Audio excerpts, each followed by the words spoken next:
Saan kaya magiging tirahan niya ngayon? Sinamahan ng tapat na mga hukbo ang kanyang mahiwagang mga hakbang ng pagpapakasakit na tila nagbabadya ng isang mahirap na hinaharap ng pagdurusa at pagpapahiya.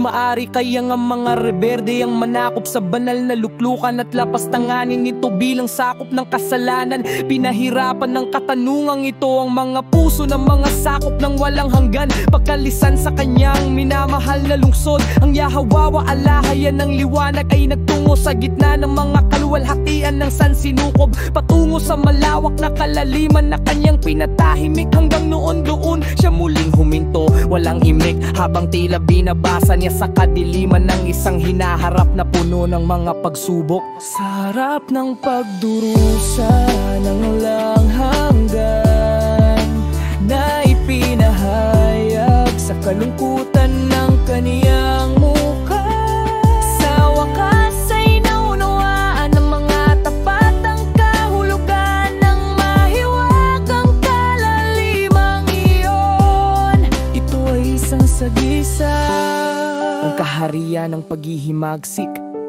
sa nalulungkot na mukha ng Yahawa alahay ay mayroon sa wakas isang kislap na nagpalakas ng loob ng mga tapat itinaas niya ang makapangyarihang mga bisig sa kadiliman at malakas na nag-utos magkaroon ng liwanag. Kaagad ang liwanag ng kanyang presensya ay bumabahas sa malalim na kalaliman at pagtatagumpay sa kadiliman. Nagbunyag ng isang hindi pa tapos na mundo na tinakpan ng malinaw na tubig sa kilos na iyon. Sinimulan ng walang hanggan ang isang dakilang laban para sa pagpapanumbalik ng anyang palaan ng liwanag. Labanan ng pag-ibig laban sa pagkamakasarili ng katarungan, laban sa kawalang katarungan ng kababaang loob, laban sa kapalaluan ng kalayahan, laban sa pagkaalipin ng buhay, laban sa kamatayan. Isang labanang nang walang tigil ay magpapatuloy hanggang sa ninanais na bukang liwayway. Ang makalangit na hari ay makabalik na matagumpay sa banal na bundok ng Zion, kung saan nakaluklok sa gitna ng mga papuri ng mga tinubos. Siya'y maghahari magpakailanman sa ganap na kapayapaan. Ang kadiliman sa pagtakas nito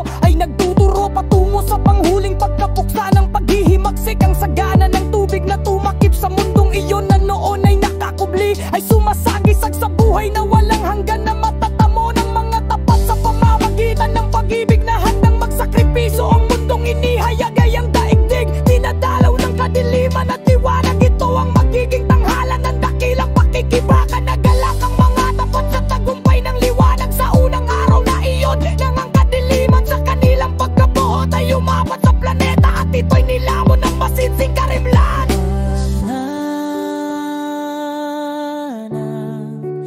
Tila natalo ay muling sumikat na mataumpay sa isang magandang bukang liwayway. Sa pagsapit ng liwanag ng ikalawang araw, ang walang hanggan ay nag-utos magkaroon ng isang kalawakan sa gitna ng tubig at magkaroon ng paghihiwalay sa pagitan ng tubig at tubig. Agad ang init ng kanyang liwanag ay nagpapaabot ng isang napakalawak na singaw mula sa tubig at pinalot ang planeta sa isang kumot ng hindi ko nakalinawan. Sa gayon nabuo ang atmosfera kasama ang perpekto timpla ng mga gas na magiging di halaga para sa buhay na malapit ng putungan ng planeta ang manlilikha. Habang tinitingnan ang kalawakan